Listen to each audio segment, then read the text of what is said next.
ऋग्वैदिक काल में भरतों ने महायज्ञों द्वारा इस देश को तपोभूमि बनाया था, जिनके नाम पर इस देश का नाम भारत पड़ा। नमस्कार दोस्तों, आज की वीडियो में हम जानेंगे यज्ञ कर्म के बारे में। वह हिंदू संस्कृति में वैदिक काल से ही चले आ रहे एक धार्मिक अनुष्ठान यज्ञ का बार बार उल्लेख है। तो आज की वीडियो में हम जानेंगे यज्ञ क्यों किया जाता है, वो यज्ञ क्या होता है। जैसा कि पिछली वीडियो में मैंने जिक्र किया है अश्वमेध यज्ञ के बारे में कि किस प्रकार जो है भारतीय राजाओं ने अपनी विजय के पश्चात जो है काशी में 10 अश्वमेध यज्ञ किए थे। तो मैंने सोचा कि यज्ञ का जो जिक्र आ रहा है क्यों ना यज्ञ के ऊपर एक वीडियो बनाई जाए। तो मेरे पास मिली जानकारी के अनुसार जो प्रमाण है वो है भागवत गीता व ब्रह्म पुराण से। ब्रह्म पुराण में माता पार्वती से भगवान भोलेनाथ जी कहते हैं कि मैं ही तो यज्ञ का स्वामी हूँ। और जो है श्रीमद् भागवत गीता में यज्ञ को विस्तार पूर्वक जो है श्री कृष्ण जी अर्जुन को समझाते हैं। तो आज की वीडियो हम शुरू करते हैं। तो भोलेनाथ जी का जो है माता पार्वती जी से यज्ञ के बारे में जो बतलाते हैं वो संवाद हम लोग जानेंगे।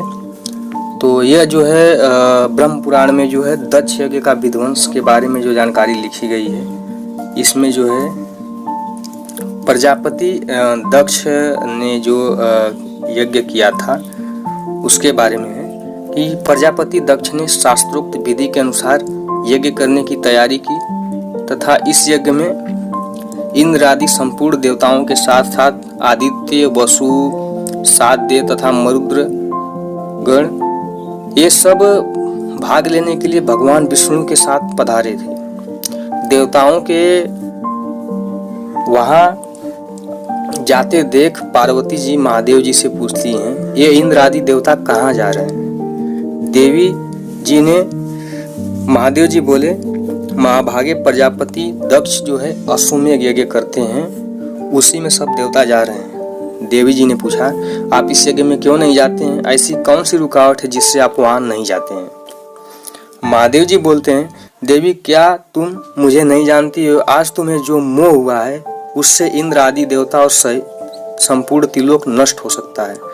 और यहीं पे भगवान भोलेनाथ कहते हैं कि यज्ञ का स्वामी तो मैं ही हूँ, मेरी ही सब लोग निरंतर स्तुति करते हैं, मेरे ही संतोष के लिए सब लोग रथंतर शाम का गान करते हैं और ब्राह्मण वेद मंत्रों में मेरा ही यज्ञ करते हैं तथा अरवई लोग यज्ञ में मेरे ही लिए भागों की कल्पना करते हैं। प्राणों के समान प्रियतम पत्नी से कहकर भगवान शंकर जी ने अपने मुख से क्रोधाग्नि जनित कर एक महाभूत की सृष्टि की, जिन्हें वीरभद्र के नाम से जाना गया और वो कहा जाता है वो शमशान भूमि में निवास करते थे।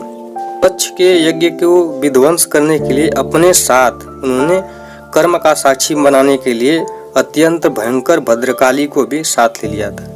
तो यहाँ पे भगवान भोलेनाथ माता पार्वती से यज्ञ के बारे में बताते हैं कि संपूर्ण यज्ञ का स्वामी मैं ही हूँ और मेरी ही लोग आराधना करते हैं। वैसे तो भगवान श्री कृष्ण भी यज्ञ जो करते हैं लोग अर्जुन से कहते हैं कि मैं ही यज्ञ का मतलब मेरी ही लोग यज्ञ के माध्यम से मेरी ही आराधना करते हैं। श्रीमद् भागवत गीता में भी यज्ञों की महत्ता का जो है विस्तार पूर्वक वर्णन किया गया है और अनेक ऐसे प्रसंगों का भागवत में वर्णन है जिससे यज्ञ की महाशक्ति का पूरा परिचय मिलता है।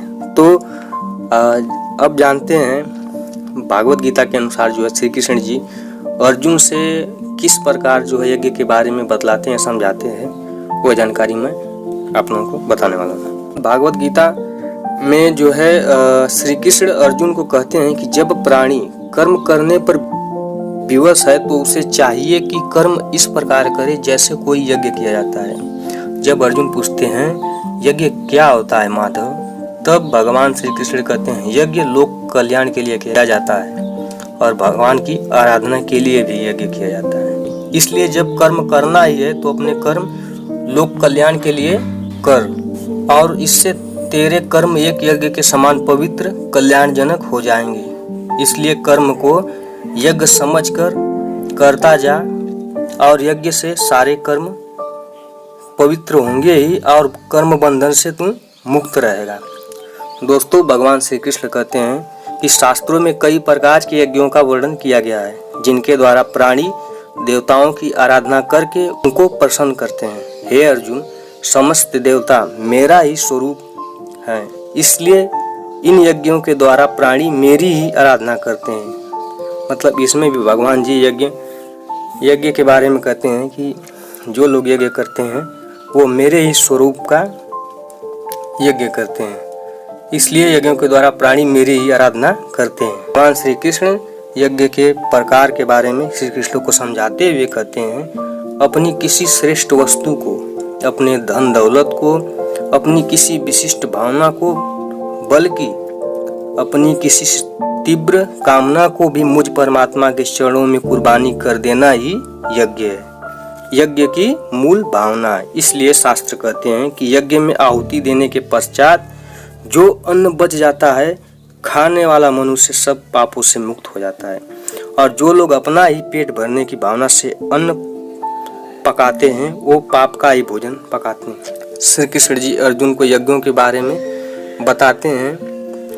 कुछ यज्ञ जो है अष्टांग योग व साधन यौगिक क्रियाओं की ऐसी प्रक्रिया है जिनके द्वारा कई आध्यात्मिक सिद्धियों के लिए प्राणायाम की क्रियाओं द्वारा प्राण यज्ञ करते हैं। बहुत से लोग दान पुण्य द्वारा अपनी संपत्तियों का आयोजन करते हैं। हे अर्जुन, भगवान के नाम का जाप करना भी यज्ञ ही है। जीवन के सुखों का परित्याग तपोमय यज्ञ कहलाता है। कुछ लोग वैदिक साहित्य, वेदांत सूत्र, सांख्य दर्शन के अध्ययन में अपना ध्यान लगा देते हैं। इसे स्वाध्याय यज्ञ कहा जाता है। ये सारे योगी विभिन्न प्रकार के यज्ञों में लगे रहते हैं। अर्जुन पूछते हैं कि माधव, यज्ञ के बारे में आम धारणा यही है कि अग्निकुंड जलाकर अग्नि की आहुति देना यज्ञ है, परंतु हे माधव, तुम तो कहते हो जन कल्याण का कोई भी कर्म यज्ञ है।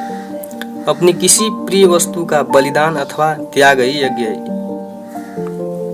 तब भगवान बोलते हैं कि ठीक है कि प्राणी अपनी अपनी निष्ठा के द्वारा ही अलग अलग प्रकार के अलग अलग देवताओं की पूजा करने के लिए हवन आदि करते हैं, और उसे भी यज्ञ कहते हैं। ज्ञान यज्ञ समस्त भावना मानव कल्याण के लिए ही तो है। यज्ञ कई प्रकार के, जैसे द्रव्य यज्ञ हो गया, ज्ञान यज्ञ हो गया। क्योंकि द्रव्य यज्ञ जो है कई लोग जो है नहीं कर सकते हैं, तो ज्ञान यज्ञ भी किया जा सकता है। ज्ञान यज्ञ जो है समस्त मानव कल्याण के लिए ही तो है। और विभिन्न प्रकार की यज्ञों की व्याख्या से यह देखा जा सकता है कि इसका उद्देश्य एक ही है। यज्ञों का मात्र उद्देश्य सिर्फ एक ही है। वह उद्देश्य क्या है? वह यह है कि इंद्रियों का निग्रह। और श्रीमद् भागवत गीता के अनुसार समस्त यज्ञों का यही प्रयोजन होता है कि जीव को पूर्ण ज्ञान प्राप्त हो, जिससे वह भौतिक कष्टों से छुटकारा पाकर अंत में परमेश्वर की दिव्य सेवा कर सके। यज्ञ वही श्रेष्ठ है जिसका अंत ज्ञान में हो।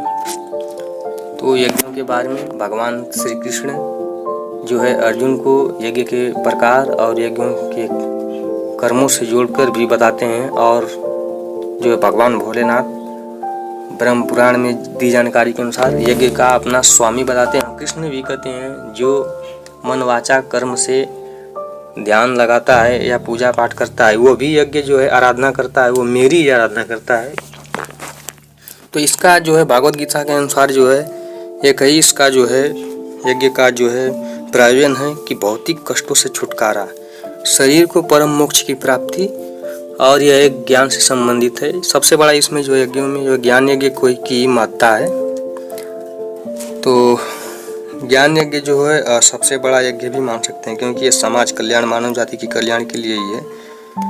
तो आज की वीडियो जो है यज्ञ के बारे में इतनी।